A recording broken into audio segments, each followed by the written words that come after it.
اعوذ باللہ من الشیطان الرجیم بسم اللہ الرحمن الرحیم۔ رسول اللہ صلی اللہ علیہ وسلم نے فرمایا العلماء امتی کانبیاء بنی اسرائیل، میری امت کے جو علماء ہیں وہ بنی اسرائیل کے پیغمبروں کی طرح ہیں۔ پیغمبر کا کام کیا ہوتا ہے؟ لوگوں کی ہدایت کرنا، ان کو کفر اور شرک سے کی لعنت سے نکال کر توحید کی طرف لانا، برائی سے نکال کر بھلائی کی طرف راغب کرنا، یہ کام ہوتا ہے پیغمبر کا۔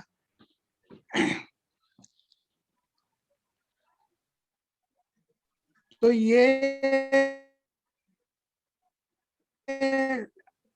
رسول اللہ خاتم النبیین ہیں، آپ کے بعد کوئی پیغمبر نہیں ہوگا۔ عرب میں طریقہ تھا کہ جب پر لگانے کے بعد اس کا مطلب یہ ہے کہ اس میں اور کوئی اضافہ نہیں ہو سکتا۔ تو رسول اللہ خاتم النبیین ہے، آپ کے بعد کوئی نبی نہیں ہے، مگر تبلیغ کا کام اب علماء کریں گے۔ اب کوئی آپ کے بعد نبی نہیں ہوگا۔ خود رسول اللہ نے بھی فرمایا کہ نا نبی بعدی۔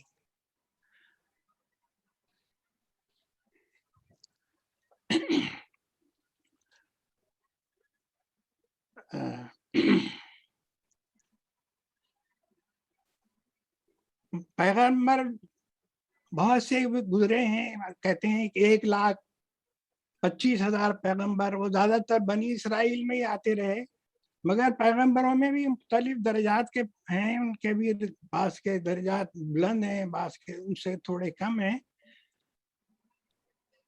تو اسی طرح سے جو خواجگان ہوتے ہیں، علماء ہوتے ہیں، ان کے بھی درجات ہوتے ہیں۔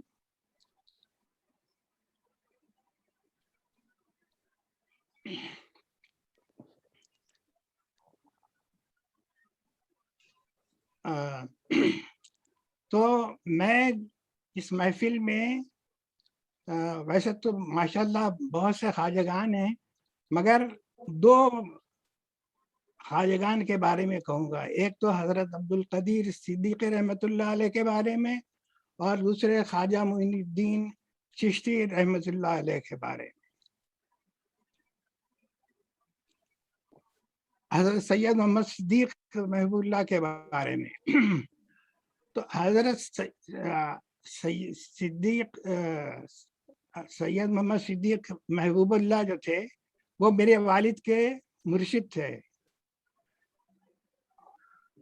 آپ کے ہم بچپن ہی سے آپ کے مزار پہ حاضر ہوتے تھے اپنے والد صاحب کے ساتھ۔ تو میں دیکھتا تھا کہ جب آپ مزار کے احاطے میں داخل ہوتے تھے حضرت عبدالقدیر صدیقی، تو اس کی چوکھٹ کو چھو کر چومتے تھے اور پھر داخل ہوتے تھے اور پھر فاتحہ گزرانتے تھے۔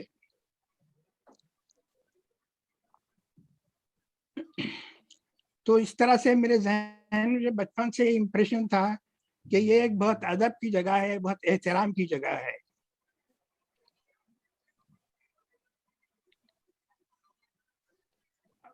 جب تک میں حیدرآباد میں رہا، پابندی سے آپ کی مزار پہ حاضری دیتا رہا۔ اس کے بعد میں مائگریٹ کر گیا پاکستان۔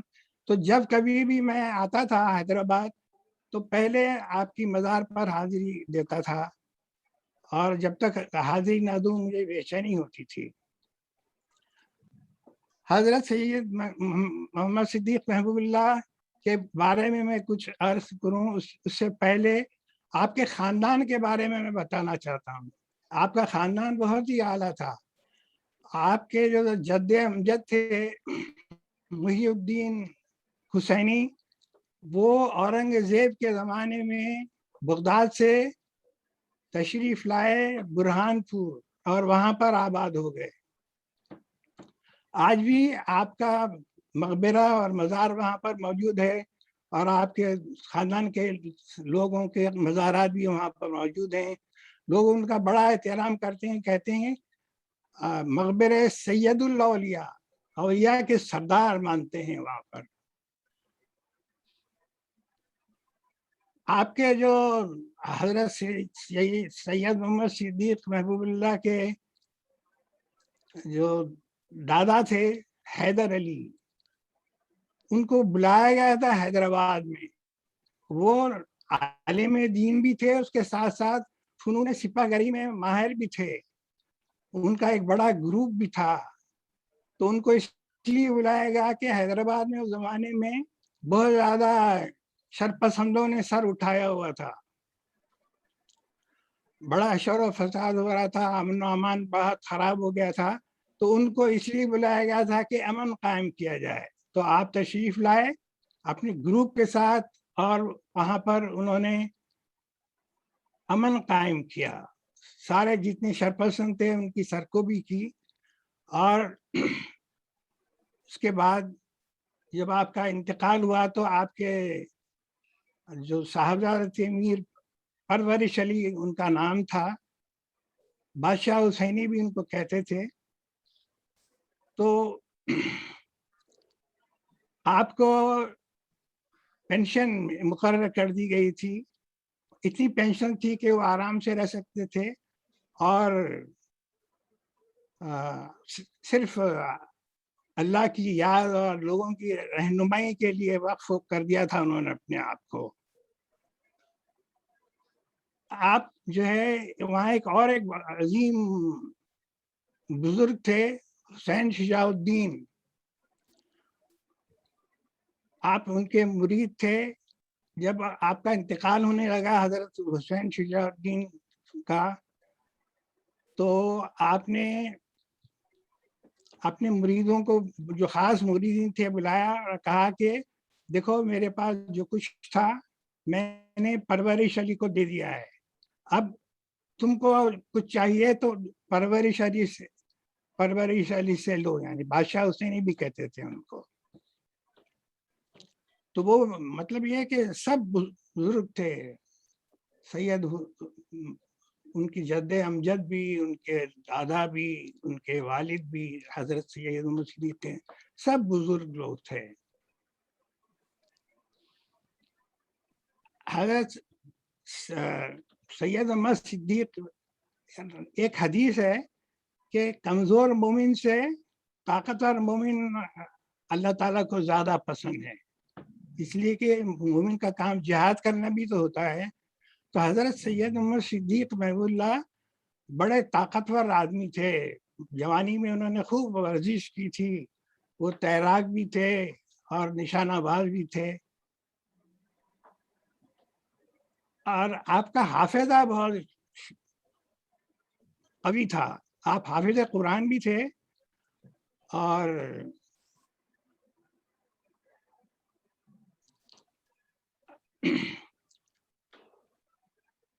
ایک کوئی کتاب پڑھ لیتے تھے تو اس کے تمام کنٹینٹس پر وہ حاوی ہو جاتے تھے، اور بہت آسانی سے اس کے بارے میں، اس کتاب کے بارے میں تبصرہ کرتے تھے. حضرت سید محمد صدیق کے بہنوئی جناب عبد القادر صدیقی تھے، جو حضرت عبد القادر صدیقی کے والد تھے. وہ کہتے تھے اپنے بیٹے یعنی حضرت عبد القادر صدیقی سے کہ میرے پاس میرا جو کتب خانہ ہے اس کی ساری کتابیں میں نے نہیں پڑھی ہوئی ہیں، مگر تمہارے ماموں یعنی سید محمد صدیق وہ ساری کتابیں انہوں نے پڑھی ہوئی ہیں. حضرت سید محمد صدیق رحمۃ اللہ علیہ کا بھی بڑا کتب خانہ تھا.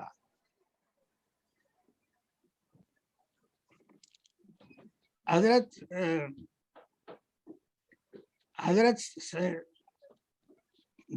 دو بار آپ نے حجاز کا سفر کیا.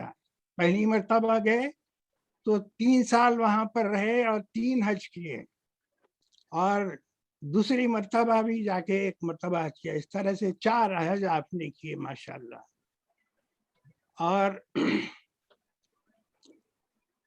پھر واپس تشریف لائے، اور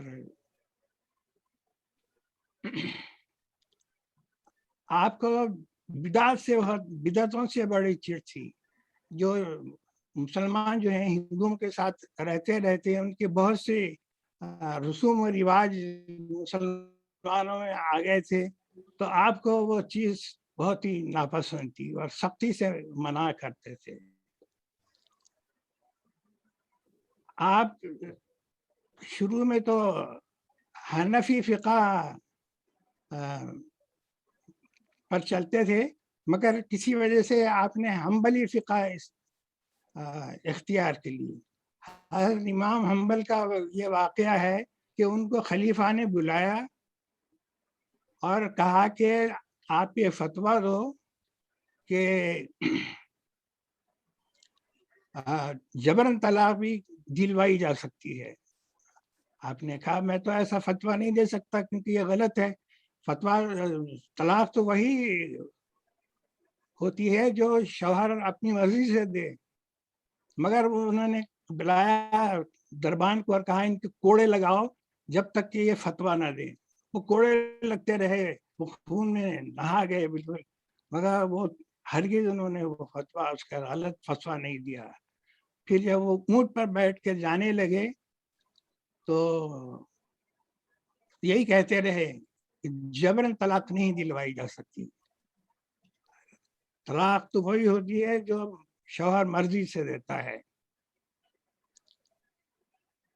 تو ان کی شاید حضرت امام حنبل کی جو حق گوئی اور بے باکی تھی اس کی وجہ سے متاثر ہو کے آپ نے ان کا مسلک اختیار کیا اور آپ نے کتاب بھی لکھی حنبلی فقہ کے بارے میں جس کا نام ہے زاد راہ.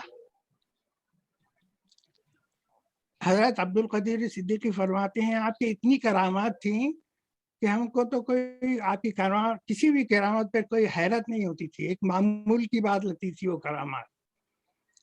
ایک بار آسمان سے اولے گرنے لگے بہت بڑے بڑے نارنگی کے سائز کے. وہاں پر محلے میں بہت سے ایسے چھت تھے گھروں کے جو ٹائلز سے، اس کو کھویلو کہتے ہیں حیدرآباد میں. تو آپ کو اندیشہ ہوا کہ کہیں نقصان نہ پہنچ جائے. آپ آسمان کی طرف آپ نے دیکھا اور فرمایا کہ میں نے تیری مرضی کے بغیر پانی بھی نہیں پیا، اب تو جو کرنا چاہتا ہے کر. کہ آپ باہر آئے اور حضرت عبد القدیر صدیقی اس وقت موجود تھے اور گواہ ہیں کہ جیسے ہی آپ صحن مسجد میں آئے کھڑے رہے وہ اولے گرنا بند ہو گئے.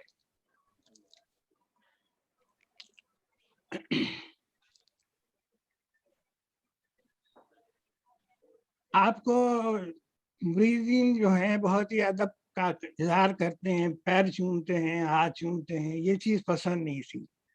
آپ فرماتے تھے سیدھا کھڑے رہ کے، جھک کے بھی نہیں، سیدھا کھڑے رہ کے السلام علیکم کہہ دیا کرو. مگر ایک قوالی کی محفل تھی، اس میں ایسا کچھ کلام پڑھا جا رہا تھا کہ لوگ بہت ہی جذب کی حالت میں تھے. تو آپ کے جو بھائی تھے حضرت عمر حسینی، آپ کے خلیفہ بھی تھے، وہ جذب کے حالت میں اٹھے اور جا کے اپنے پیر کے پیر چومنے لگے، اپنی آنکھیں ملنے لگے. مگر آپ نے کچھ نہیں کہا، جو عام طور پہ ٹوکتے سے نہیں ٹوکا. تو دوسرے لوگ بھی جو خواہش مند تھے اپنی عقیدت ظاہر کرنے کے وہ بھی آئے، انہوں نے بھی بڑی اپنی عقیدت کا اظہار کیا. تو حضرت بہت ہی عالم دین تھے. حضرت عبد القدیر بڑے عالم دین تھے، وہ ان کی تصدیق کرتے ہیں کہ وہ بہت بڑے عالم تھے، تو ہم بھی مانتے ہیں کہ وہ یقیناً بہت بڑے عالم تھے. آپ کا عرس جو تھا 3 دن تک چلتا تھا اور سینکڑوں لوگ اس عرس میں شامل ہوتے تھے. اور اب بھی ماشاءاللہ ان کے ماننے والے بہت ہیں. تو حضرت سید عمر صدیق کے بارے میں حضرت عبد القدیر صدیق فرماتے تھے تیری صورت سے نہیں ملتی کسی کی صورت، ہم جہاں میں تیری تصویر لیے پھرتے ہیں. یعنی ان کو اپنے پیر سے بہتر کوئی اور نظر نہیں آتا تھا. جو ان کی عقیدت اور محبت تھی اس کی وجہ سے جب آپ حضرت عبد القدیر کا انتقال ہوا تو ان کی میت کو لا کر پہلے آپ کے پائیں رکھا گیا حضرت سید محمد صدیق کی، اور اس کے بعد پھر ان کی تصویر عمل میں آئی۔ اب میں حضرت خواجہ معین الدین چشتی رحمۃ اللہ علیہ کے بارے میں کچھ گزارشات کرنا چاہتا ہوں۔ حضرت رسول اللہ صلی اللہ علیہ وسلم تو انسانیت کے محسن انسانیت ہیں، مگر حضرت سید محی الدین چشتی رحمۃ اللہ علیہ بر صغیر ہندوستان، پاکستان اور بنگلہ دیش کے محسن ہیں، اس لیے کہ ان کی اور ان کے جو دوسرے سلسلے کے خواجگان تھے، ان کی تبلیغ کی وجہ سے وہاں پر کروڑوں مسلمان ہیں۔ اب اس وقت جو ہیں، جو نصف ارب سے بلین سے زیادہ مسلمان جو آباد ہیں سب کانٹیننٹ میں، تو انہی لوگوں کی کوششوں کی وجہ سے، محنت کی وجہ سے ہے۔ حضرت نجیب الطرفین تھے، نجیب الطرفین باپ کی طرف سے بھی پاک اور ماں کی طرف سے پاک۔ حضرت غیاث الدین آپ کے والد تھے، اور حضرت ان کا سلسلہ جو ہے حضرت امام حسین سے جا کے ملتا تھا۔ اور ماہنور صاحب، محترمہ ماہنور رحمۃ اللہ علیہ، وہ ان کا سلسلہ جا کے امام حسن سے ملتا تھا۔ مگر آپ کے والدین کا بہت جلد انتقال ہو گیا، ابھی آپ ارلی ٹین ایج میں تھے، اسی وقت ان کا انتقال ہو گیا۔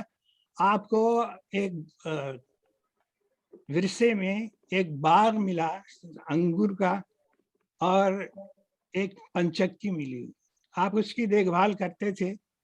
ایک دن ابراہیم قندوزی ایک بزرگ تھے، لوگ ان کو مجذوب سمجھتے تھے، حالانکہ وہ مجذوب نہیں تھے، اللہ کی یاد میں مگن رہتے تھے۔ وہ آئے تو انہوں نے بڑی تعظیم سے ان کا استقبال کیا اور ان کو چھاؤں میں بٹھایا، ایک انگور کا خوشہ ان کو پیش کیا تو آپ نے کھایا۔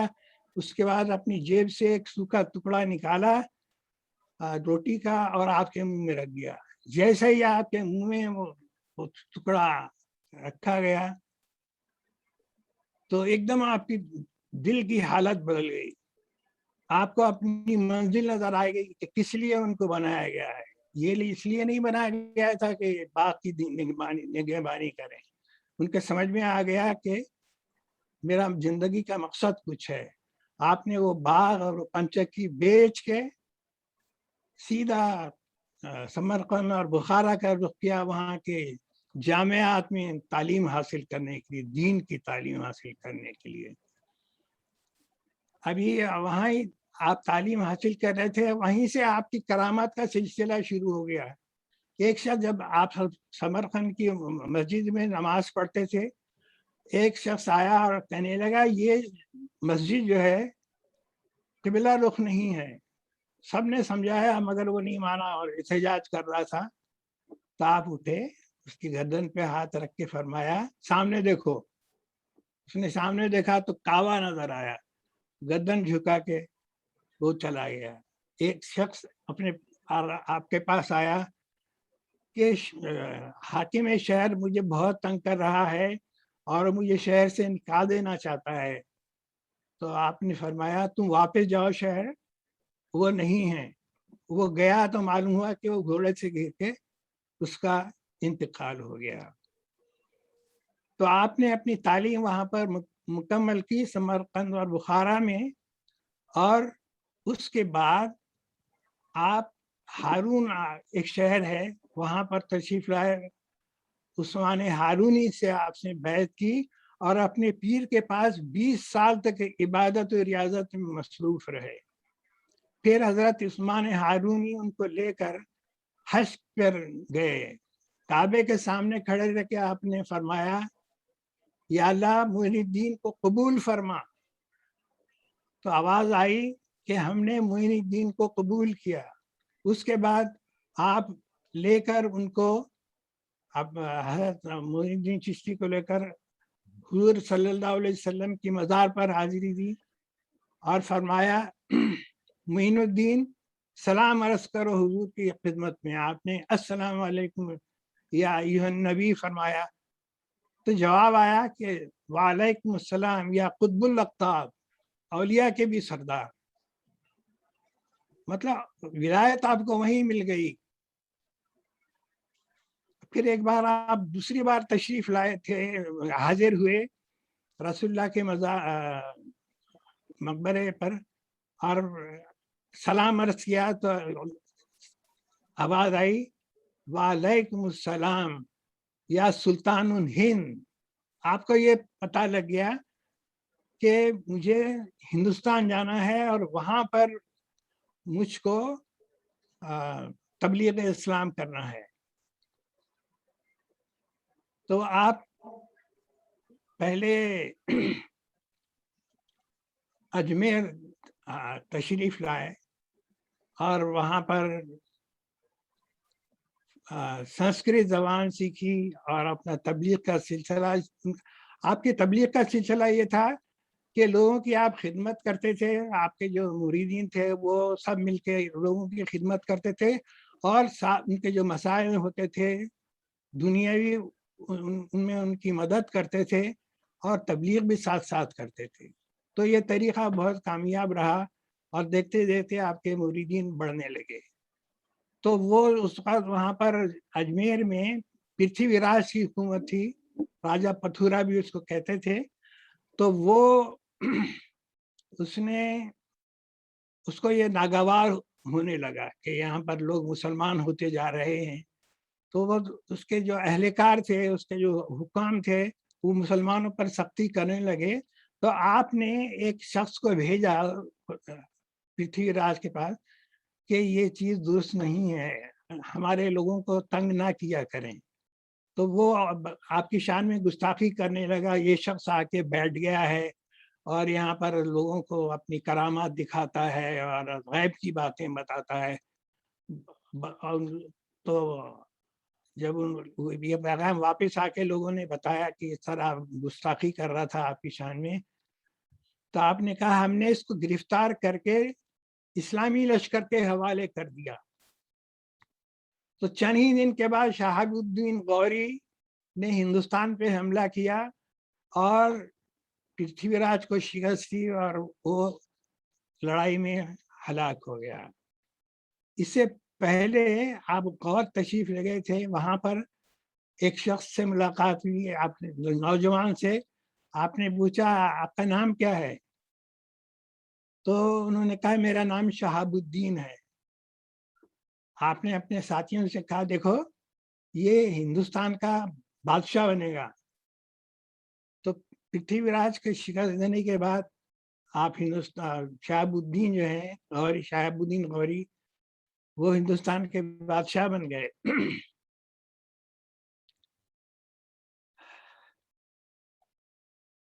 ایک بار یہ ہوا کہ وہ ایک دریا کے کنارے مسلمان کچھ پانی لینا چاہ رہے تھے. تو ہندو نے کہا کہ تم نے سب گندا کر دیا پانی. تو آپ نے کہا کہ اچھا پانی گندا ہو گیا تو ہم خالی کر دیتے ہیں. یہ آپ نے ایک مرید کو اپنا ایک کوزہ سراہی دی کہ جاؤ پانی بھر لو اس میں دریا سے. تو دریا سے پانی بھر کے لائے تو وہ پورا دریا خشک ہو گیا. نہ صرف وہ دریا خشک ہو گیا بلکہ وہ جو اجمیر کے کنویں جتنے تھے وہ سارے خشک ہو گئے. اب ہندو سمجھ گئے کہ اوہ یہ تو کوئی بڑی عذاب آیا ہے ہم پر. آ کے معافی مانگنے لگے کہ ہم سے غلطی ہو گئی، ہم آئندہ ایسی غلطی نہیں کریں گے. آپ نے اپنے مرید سے کہا وہ جو پانی ہے نا سراہی میں واپس لے آ کے ڈال دو تو دریا میں. تو ڈال دیا گیا تو دریا پھر چلنے لگا. تو ایسی باتوں سے بہت تیزی سے اسلام وہاں پھیلنے لگا آپ کی کرامات وغیرہ کی وجہ سے. اور دیکھتے ہی دیکھتے اسلام جو ہے، کہتے ہیں کہ 11 کروڑ لوگ آپ کے ہاتھ پر بیٹھے ہوئے. لارڈ کرزن وائس رائے تھا بعد میں، وہ کہتا تھا کہ 2 لوگوں کا انتقال تو ہو گیا ہے مگر ایسا معلوم ہوتا ہے کہ وہ ابھی مرے نہیں ہیں. ایک تو شاہ معین الدین چشتی رحمۃ اللہ علیہ اور دوسرے اورنگزیب. مگر اورنگزیب 2 مرتبہ اورنگزیب نے حضرت شاہ معین الدین چشتی کی مزار پر حاضری دی اپنی پریشانیوں کی وجہ سے، تو اس کو بڑا سکون ہوا. تو وہ ماشاءاللہ رسول اللہ نے ان کو سلطان ہند کا خطاب دیا تھا، تو وہ ولایت تھی وہاں پر پورے ہندوستان پر ان کی. اور اورنگزیب جب حاضر ہوتے تھے تو سر جھکا کے حاضر ہوتے تھے، حالانکہ وہ شہنشاہ ہند تھے. تو یہ بزرگوں اس طرح سے جو ہے محسن ہم بر صغیر ہندوستان اور پاکستان اور بنگلہ دیش ہیں. اللہ نہ صرف وہ بلکہ آپ کے جو سلسلے کے بزرگ تھے انہوں نے بھی اسلام کی بڑی خدمت کی ہے. آپ کے خلیفہ جو تھے حضرت بختیار کاکی رحمۃ اللہ علیہ، اور ان کے قطب الدین